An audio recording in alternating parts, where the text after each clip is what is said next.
Previously on Podcast Without Pretense. Everything you're about to hear is a lie. I didn't say Coke bottle glasses. I said dope bottle glasses.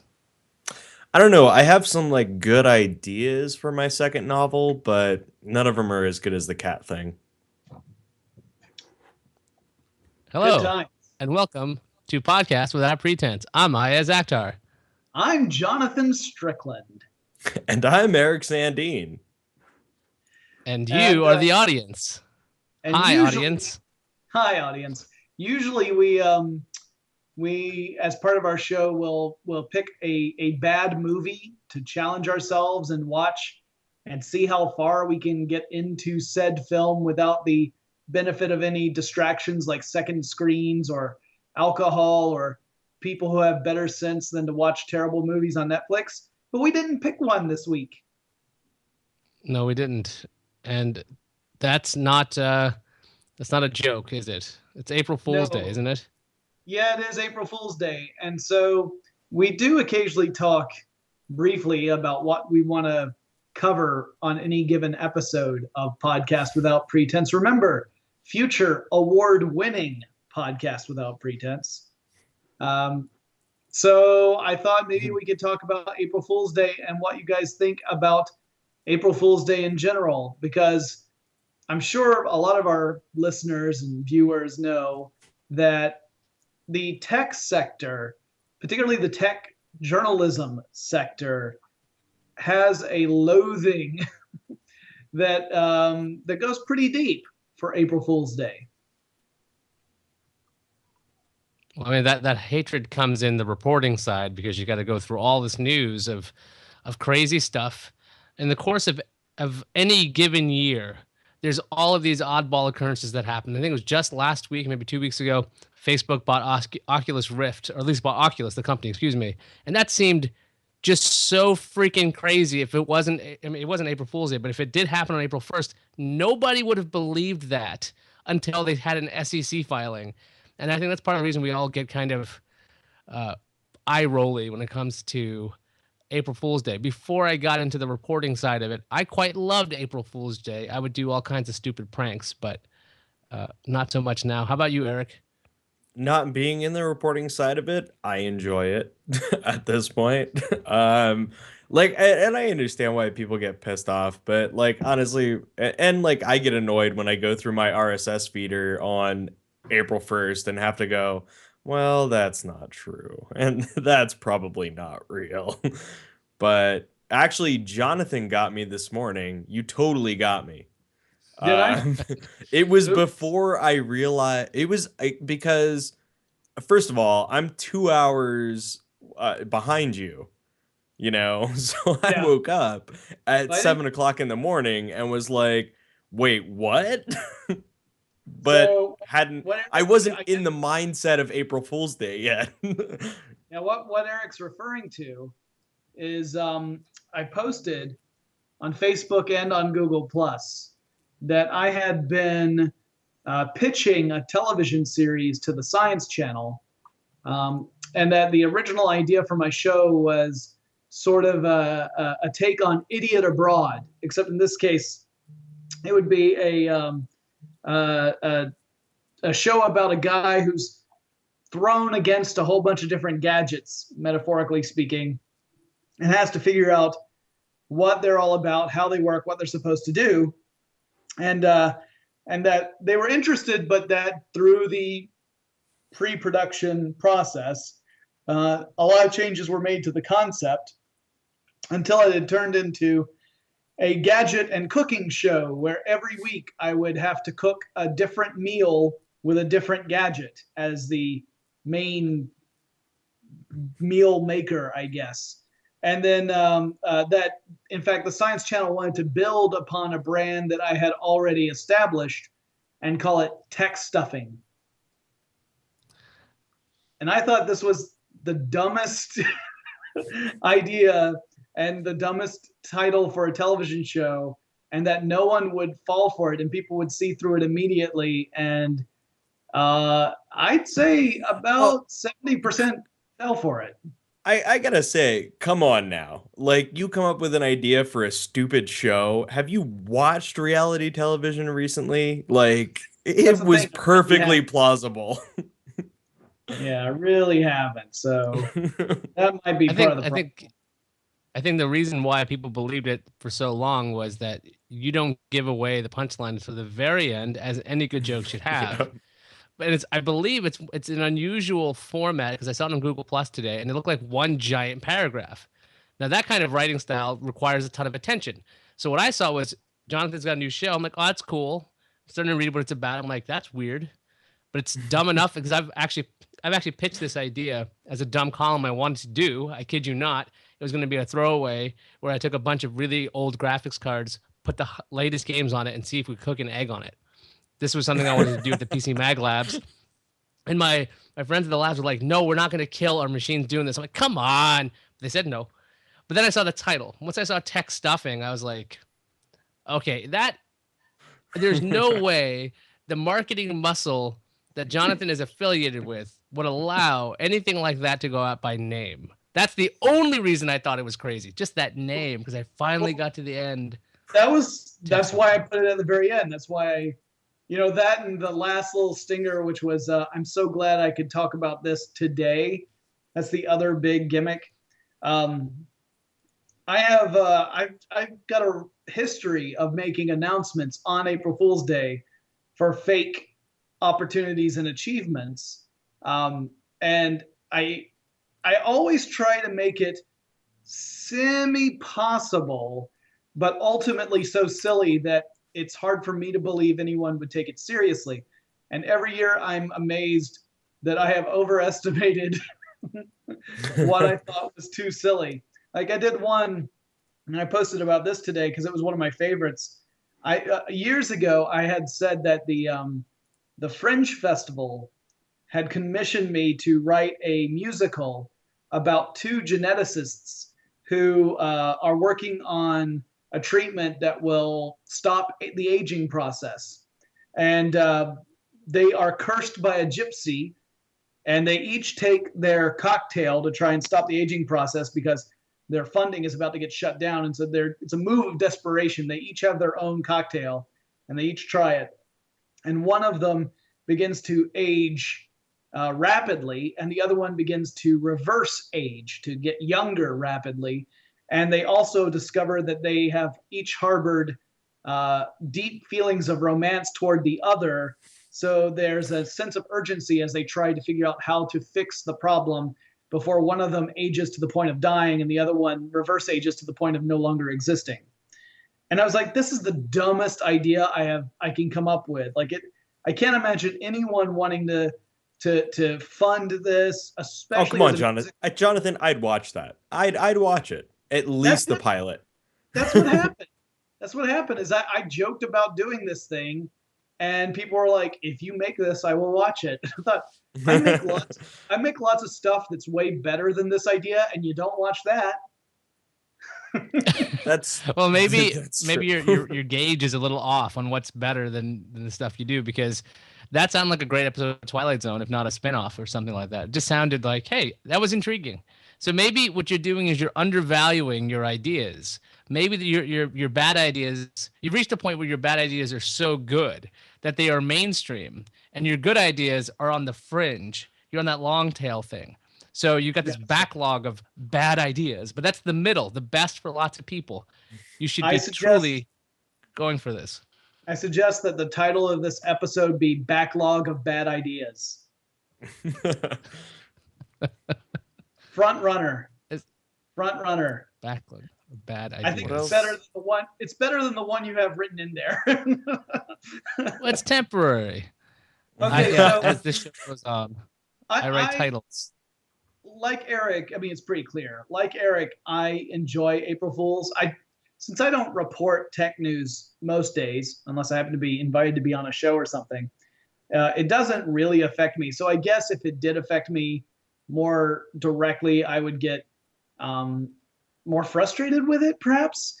A lot of the frustration I see isn't so much on the I don't know what to report on because I can't tell if it's real or not. It's more along the lines of people being really a little nasty and saying, why are you even trying to be funny? It just shows that there are very few people who are actually qualified to write for The Onion.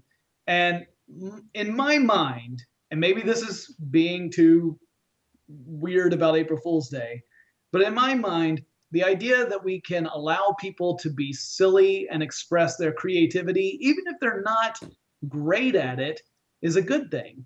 To allow folks the chance to really explore making a joke and just enjoying and being silly for once. I think that that's something that once in a while is okay. You don't want it all the time, obviously, but once in a while, I think that's fine. And it kind of depresses me to see people say, to just dismiss it or to act like somehow being silly and having fun is a waste of time. And I mean, it just seems a little harsh to me. Well, I will play the hater of fun. Let's do that, because why the hell not? Is that your See, job? I can't stand That's it. what we pay you for. Exactly. That's why I get paid the big bucks on this show. That's why my head is the one furthest on the left on the album art. That's right. Actually, I don't know why that is, other than the artist did it. Also, thanks to Tom Gerke for making that amazing album art. If you haven't seen it yet, for Podcast Without Pretense, it is completely and utterly ridiculous, and I love it. Absolutely love it, because it's just so over the top. But yes, I hate all of these people trying to be funny. It's like, oh, look at this joke that deserves a rim shot at the end of it, and your Twitter feed is full of garbage. And you're like, okay, guys, I'm not going to even look at Twitter today, because it's just not going to be any good, because people are going to announce, oh, look, somebody got engaged, or oh, this person died, or I've got mean-spirited friends who write horrible things about themselves, and I'm not even sure what happened. And then I'm like, oh, it's the 1st of April, so all those people suck. And that's the end of my bullshit rant, because I really like April Fool's Day, and I think it's fun. Well, I think there's a there are people who use April Fool's Day to just post things that just aren't true, and there's not anything inherently funny in the stuff they post. And that kind of stuff I don't really care for. I mean, because there's nothing funny to me about lying to someone and getting them to believe you. I mean, that's not inherently funny. If you are making a joke that people end up taking seriously, that's a different story. But saying something like, I can't believe so and so got engaged or divorced or whatever, and it's just a patent lie, that to me is not funny. I'll agree. I mean, I really have nothing else to say to that other than, yeah, those jokes are dumb. The people on Facebook who get married and engaged and divorced and change their sexuality, change their name. What else can you do on Facebook? I don't know. It's not really funny though. Expecting a baby. Yeah. It's really just not. Well, I'm thinking last week, some people already got to jump on the April Fool's stuff. They do stuff early these days. Like, Eric, you were full of shit last week. You had like a birthday notification that was up. Yeah, like, no, that was a load complete of shit, right? bullshit. No, my birthday's in June. Yeah, I was like, what the hell? Like, I know this guy's a complete and utter liar, but people starting earlier and earlier with these April Fool's jokes. It's just, it's awful. I like to I think actually celebrate Google started one yesterday. I like to celebrate my birthday earlier and earlier so that I can pack more in, because I that way I can claim to have lived an incredibly long life. I'm up to 117 now. That's an idea. Just fake your aging so you claim that you've lived more, or are you getting enough done in between your years? I'm living a rather lackadaisical life. I guess that's what you would do if you were over the age of 100 or 200 years old. I always wondered about those. Like, what do you do in your downtime? Let's say you're a vampire, you live forever. You've done all this shit, right? Like, you've been through wars and you've seen all kinds of changes happen. You've traveled the world, but like after a while, you gotta be bored out of your fucking mind. You're just sitting around and you're like, come on, you are being far too close-minded. For one thing, there are more hours of footage added every minute on YouTube than you could ever possibly watch in all of eternity. So you're set now.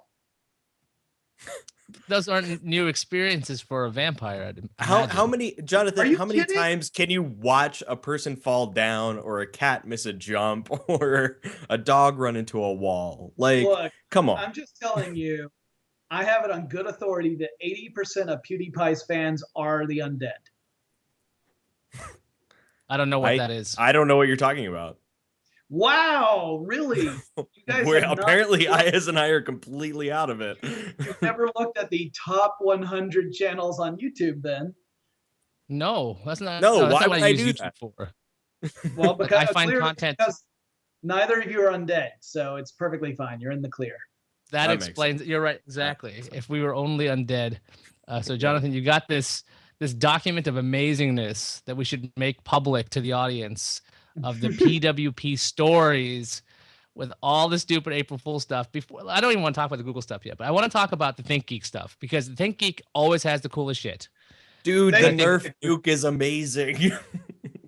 Yeah, so ThinkGeek, the thing I love about them is that not only do they post ridiculous shit on their page on April Fool's Day, but occasionally if they get enough of a positive response and if it's a feasible project, they will go ahead and produce some of the stuff that they put on the April Fool's Day Well, and that's what page. happened with the unicorn meat, right?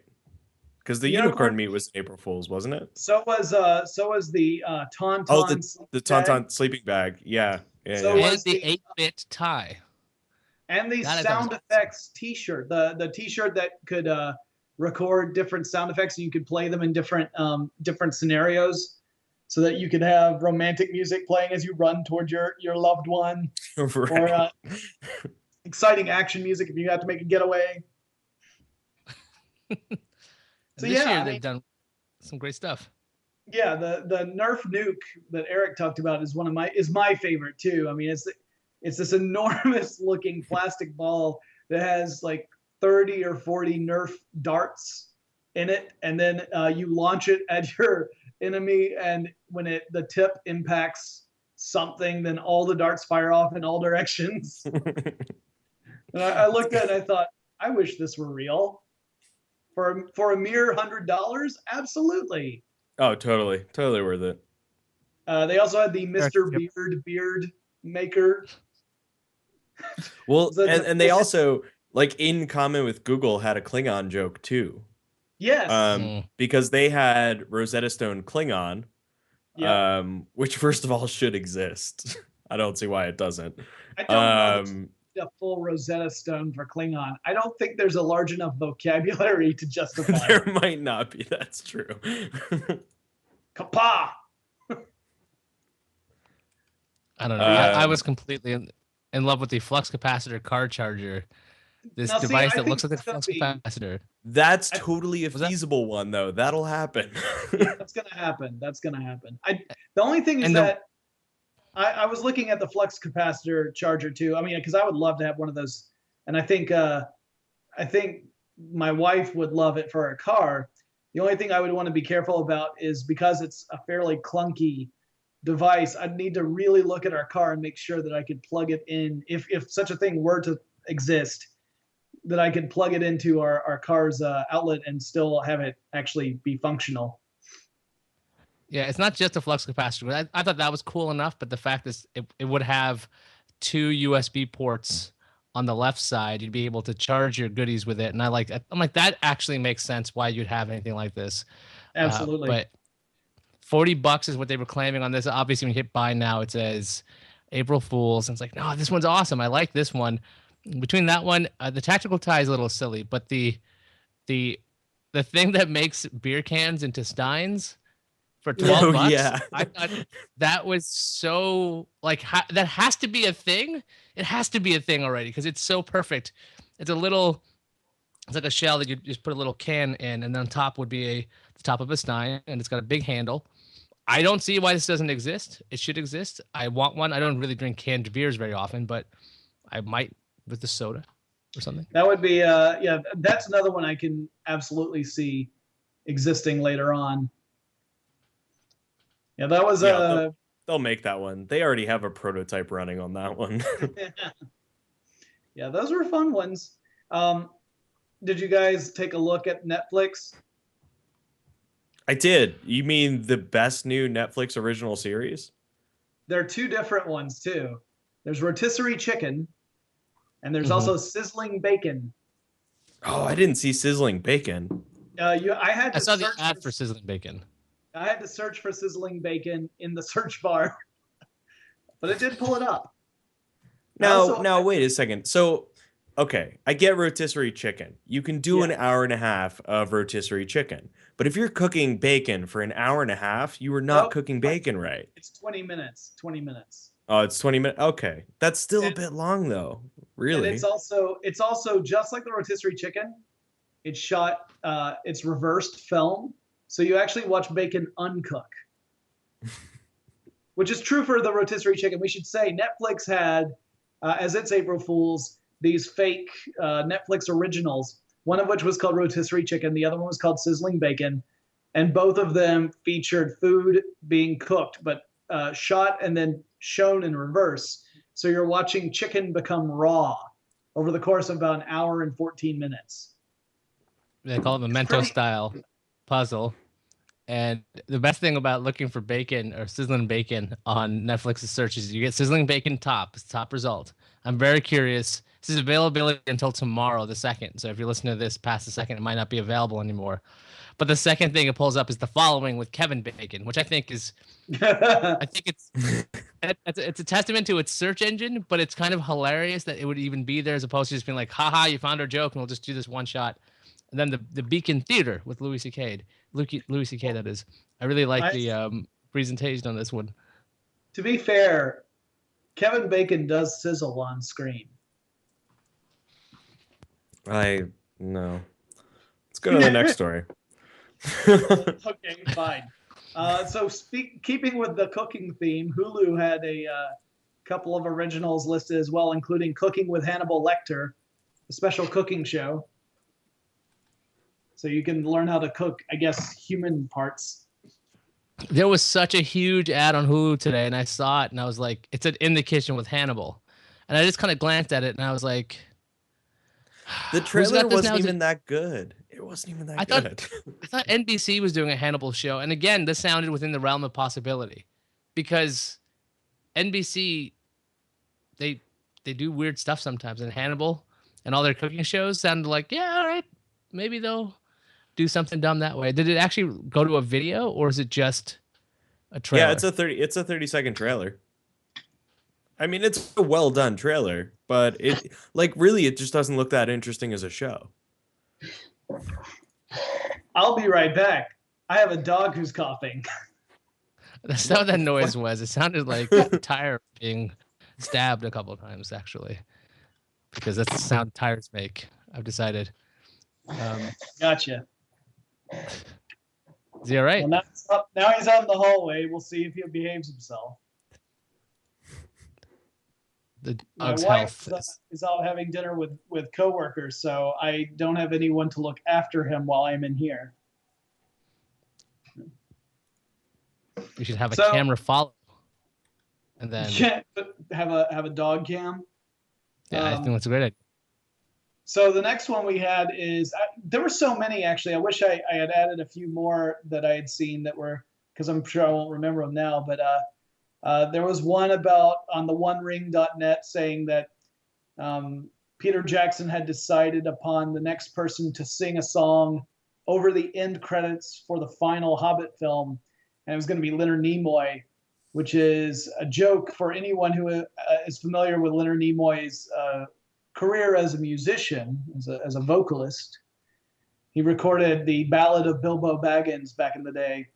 So just a little inside joke there. One of those where I was like, yeah, that's cute. Except for the fact that I think there's already been a video of various cast members of The Hobbit doing the lyrics from that song. So it's a little late for that joke. And then the Samuel Adams Helium Ale. Did you guys watch this video?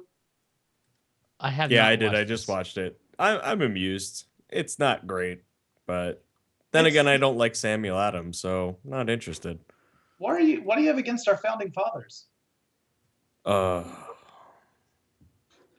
So yeah, the idea behind this is that they used helium to infuse the beer and give it a lighter mouth feel.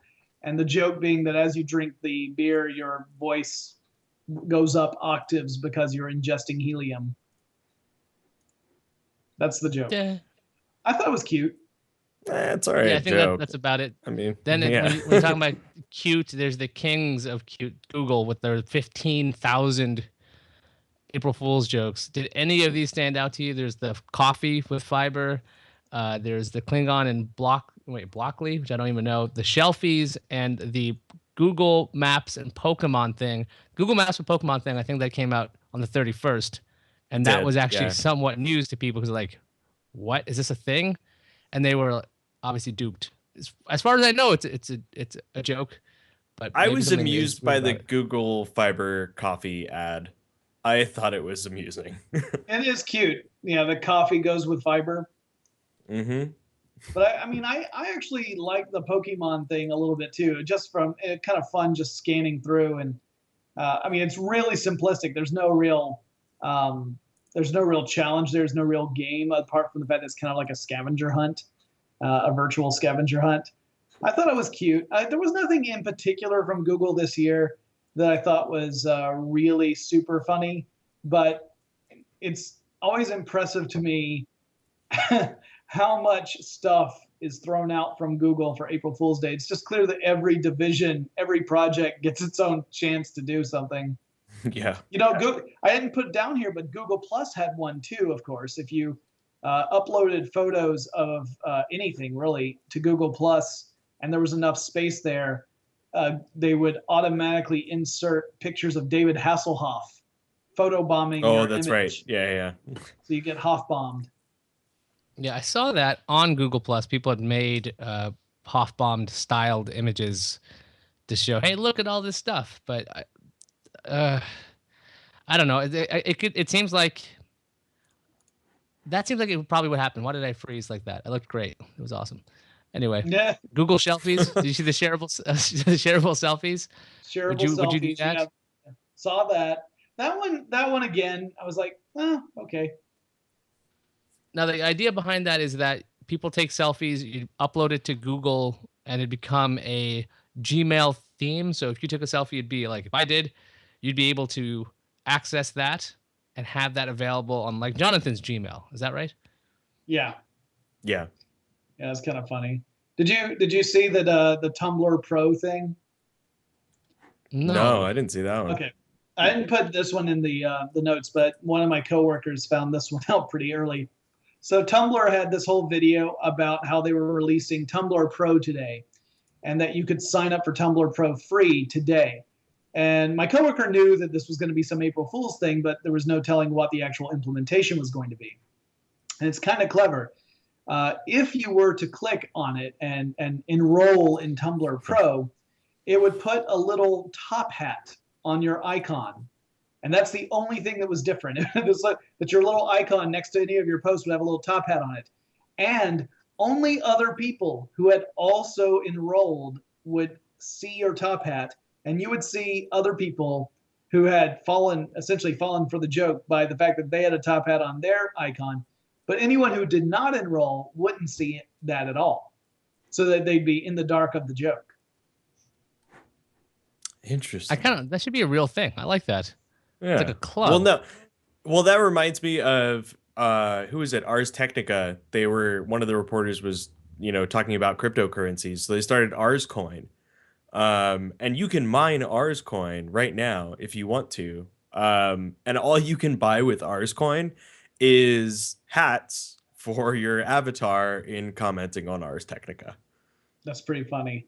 I It's like the that Valve. too. It's the Valve model. No, it's awesome. Like I'm just like, no, I will totally mine Ars Coin to get a fancy hat. Yeah. Welcome to Team Fortress. Yep, exactly. So The Valve model. there's also Virgin and Nest announced a partnership where on Virgin flights you would be able to control to tiny specifications the climate of your particular seat with a Nest thermostat, and that you could go so far as to turn it on to, like, if you want a nice warm ride, you can switch it to Cancun mode, and you see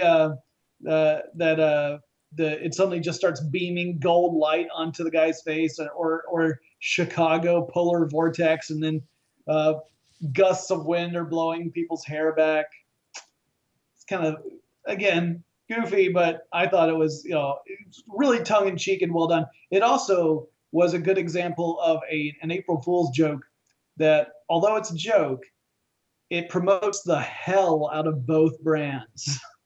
Oh yeah, and what was it? Airbnb did Airbnb. Right. Did you see that one? Yeah, renting office space or renting a desk when somebody just gets up to get coffee. Right.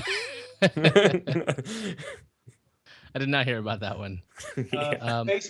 Facebook bought College Humor. If you go to College Humor site, it's redone as if Facebook owns it. That one was pretty funny. Did you see the YouTube video that reveals that YouTube is behind all the viral videos that have ever been made? Yeah. Didn't they make that joke last year, though? Like, they seem to make that joke a lot, though. They kind of did, but in this one, my favorite was that they give you a sneak peek of what the viral videos are going to be over the next year. And they're like, they're doing this whole list. Like, one of them is called clocking, where you're supposed to hold your arms as if you're a clock and move your arms in time with the actual changing of the minutes and hours. And that the longer you do it, the funnier it gets. But my favorite one is they're doing this huge list. Like, it's like 15, 20 items long, and somewhere right around 17, they're like, the Harlem Shake again. Okay. I'm like, oh, that's. I think they have done this viral video. I know that they're last year there were a couple of, or maybe it was a couple of years ago now. There were the videos that revealed they were the ones behind all the cat videos. All the spontaneous cat videos you see online are actually these carefully choreographed productions. We've really got to talk about the Taco Bell breakfast menu. Please tell me you guys are aware of the Taco Bell breakfast menu. Are you talking about the breakfast taco that's made like the waffle is the shell? Yeah, the waffle taco, the AM Crunch Wrap, the Ronald McDonald commercials. Have you seen all of this stuff? I have not seen all of it. I knew about the breakfast taco, but that was it. Yeah, so the breakfast taco, which I'm sure Eric will buy hundreds of, is a waffle-shaped taco with actually no, it's a taco-shaped waffle. Excuse me. Now, hold on a second here. I live in New Mexico. A breakfast taco is a thing. Like, it's not. But with a it's waffle? Not just made up by Taco Bell. I understand that they have a waffle taco. It kind of looks delicious. I've never heard of this concept, and it's got like a big sausage patty in the middle, and in the middle of that is eggs with syrup on top of it. Is this something you're going to be eating regularly from Taco Bell, Eric? Why am I the one who eats from Taco Bell all the time? Like, wait, I don't even understand where this came from. It was just weird. It just something reminded me of Taco Bell. So deal with it. Okay. I don't know. Maybe I do live like I think there's a Taco Bell like 2 blocks away. So maybe I'll check it out this week. I can do like a full week of Taco Bell breakfast, but I can't guarantee you that I'm going to feel well enough to do the podcast next week. I think if you live in New Mexico and you go to a Taco Bell, that's already an indication that you don't feel well. That's not entirely true. I mean, honestly, Taco Bell is like, no one thinks about Taco Bell as like Mexican food or Spanish food. Like, well, okay, people elsewhere think that it is, but people here, no, it's Taco Bell. The decision is still made. Well, let's just go to Taco Bell. Like, that just happens.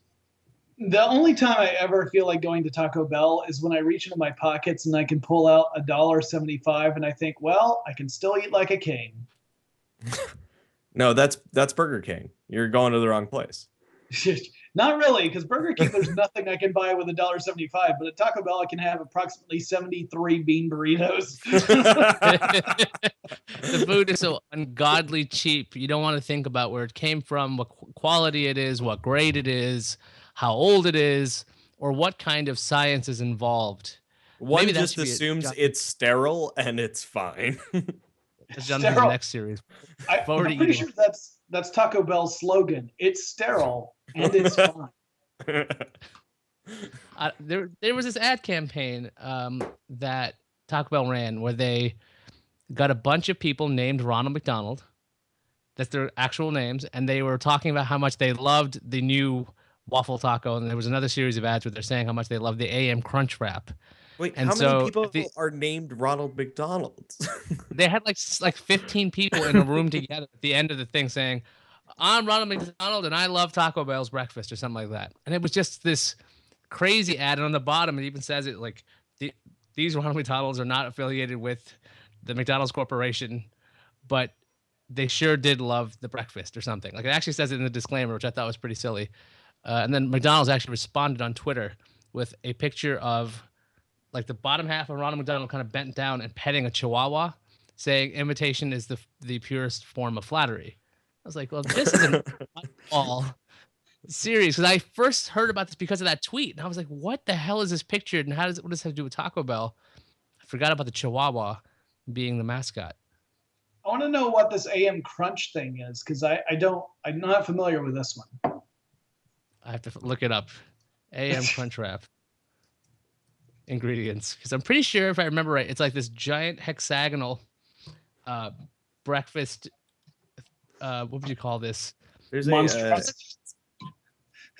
Okay, so it's a hash brown base with egg and bacon and cheese wrapped in a tortilla shaped like a hexagon. There you go. That's a AM Crunch Wrap. Appetizing. Wait, and it's got like a I'm totally going to Taco Bell tomorrow morning. I'm gonna feel horrible, but this is I have to try this. So this screams hangover. Eric, there's a place I need to take you here in Atlanta if you ever visit. It's a Korean Mexican fusion restaurant, which what? There are few. What's that? I said what? What? Yeah, why? Like Korean Mexican fusion, because it's delicious. Okay, all right. We have crispy calamari tacos. It's amazing, but it's called Ta Korea.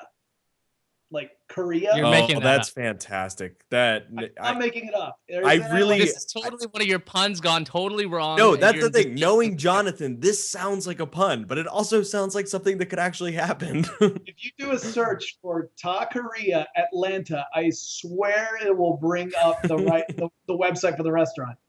One of the things it has is a dessert that is churro bread pudding, and I have got to try this.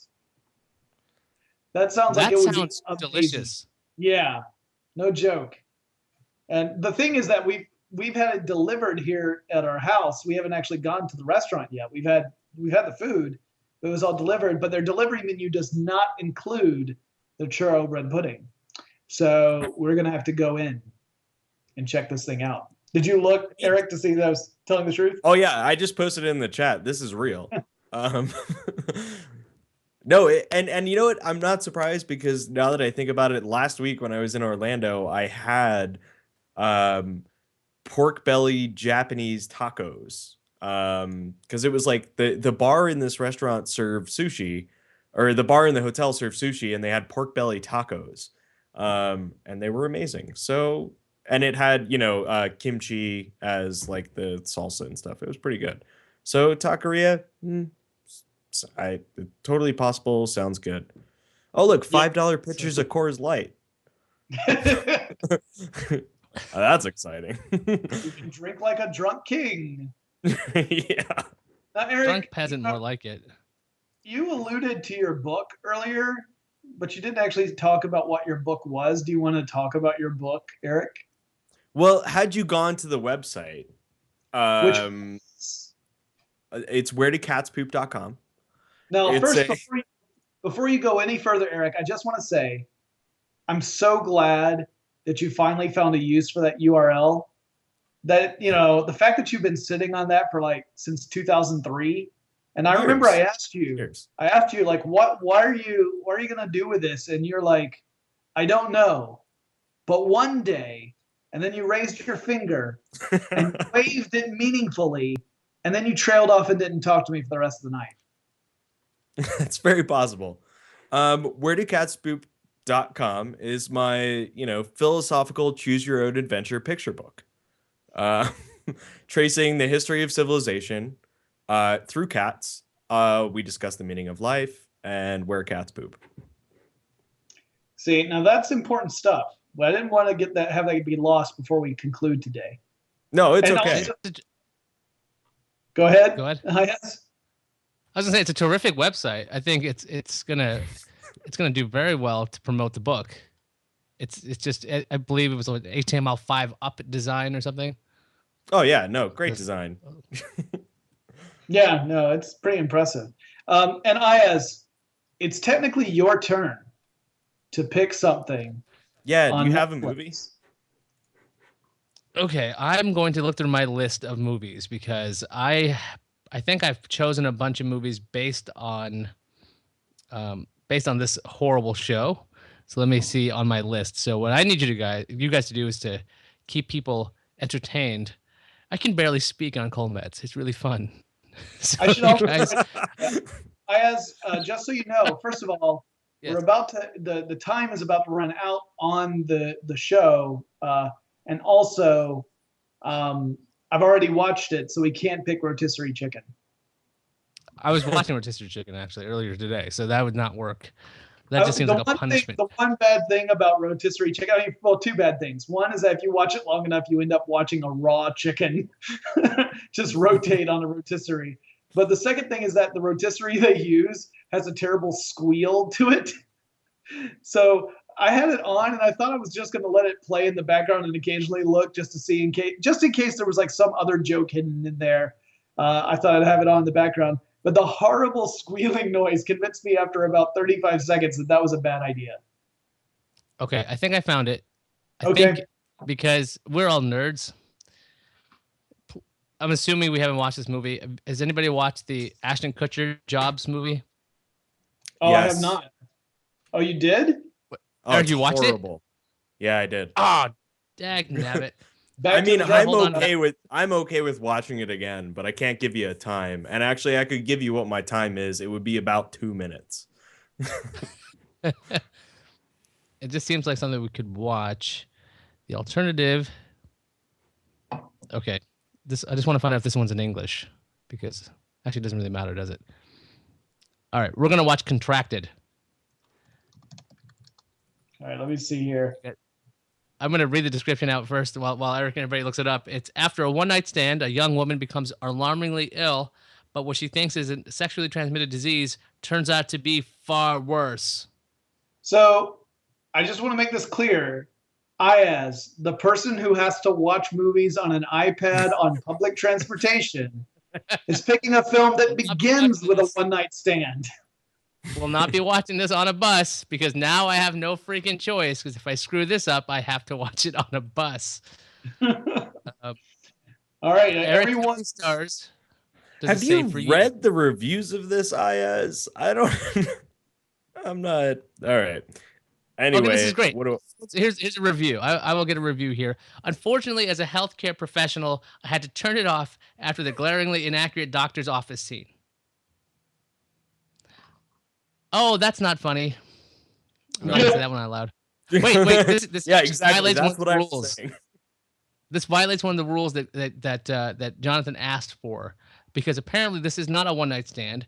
It's a non-consensual sexual act. So I don't want to watch this one. Can I get a take back on this one, guys? Of course. Yeah, no, that's fine. Anytime we find out that the story is going to have a rape in it, then yes, obviously you can take it back.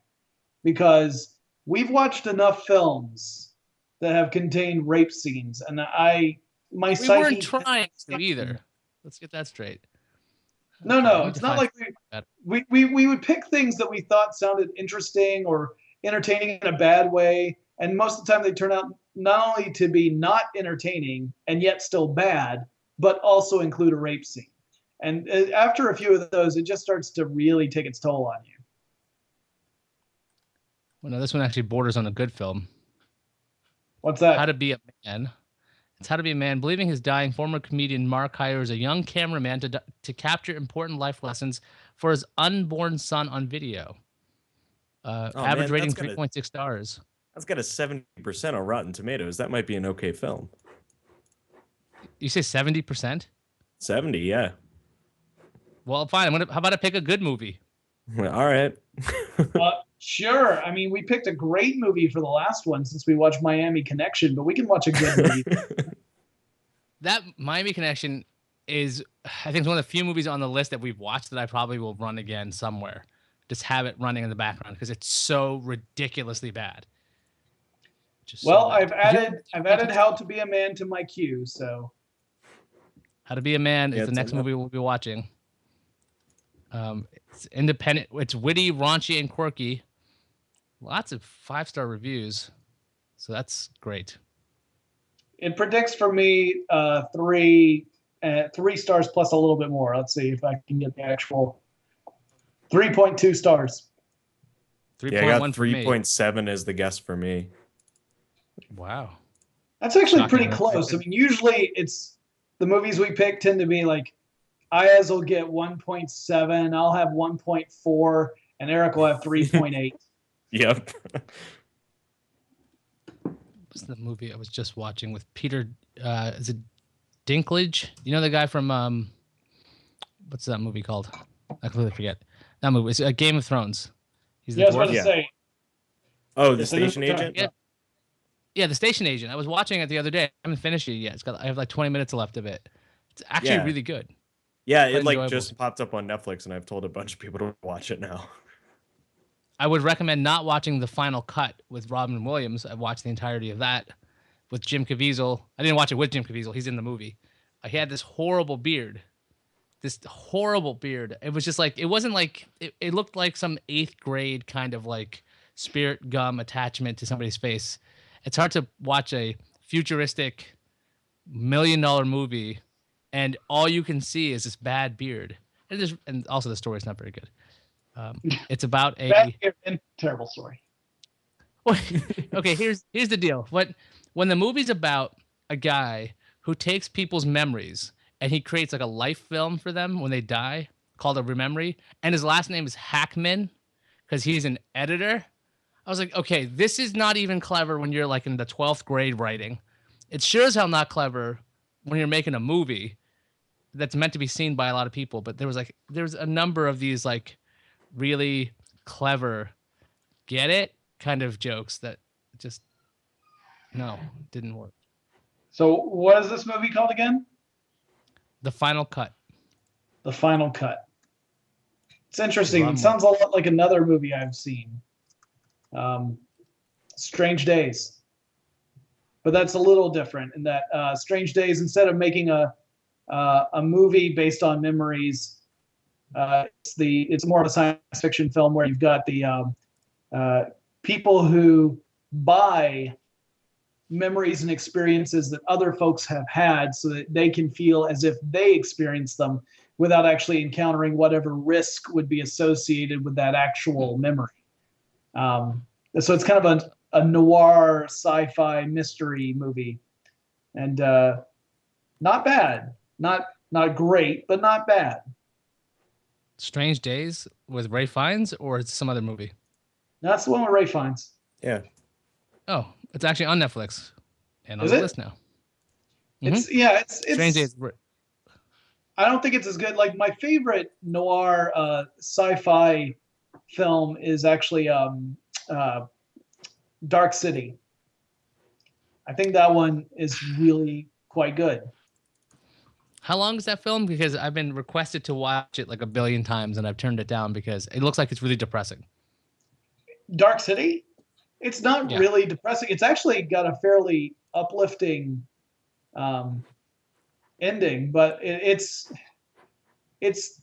it can be a little tough to watch simply because the ambition of the film is greater than what its budget allows. So there's I'd say like 2/3 of the way through the movie, um, it starts to get a little muddy, but the conclusion is great. So the villains in it are fantastic. The concept is really really trippy. It takes a while. You have to pay attention to keep up with the movie so that you understand what's going on because it is a little bit of a mind twist in that movie. But it's worth watching. And plus it has one of my favorite character actors in it, Richard O'Brien, who was best known as Riff Raff from the Rocky Horror Picture Show. All those words mean nothing to me. I haven't seen that movie. And Riff Raff, You haven't I seen know as a Rocky character Horror? from. No, I haven't seen Rocky Horror. I know what we're doing next time you come to Atlanta because we still have a theater here that every Friday at midnight shows Rocky Horror. It sounds like a plan to me. Let's take a look into the future next week on Podcast Without Pretense. And I shit you not, Eric, there was Ayaz up on stage in fishnets singing Transylvania Transsexual like he knew all the words. He's totally seen the movie before. You know, I'm telling you that Lance Armstrong was telling me he wasn't having a good time during that. I don't know. Last time we were in Vegas, he did like seem to have a lot of fishnets with him.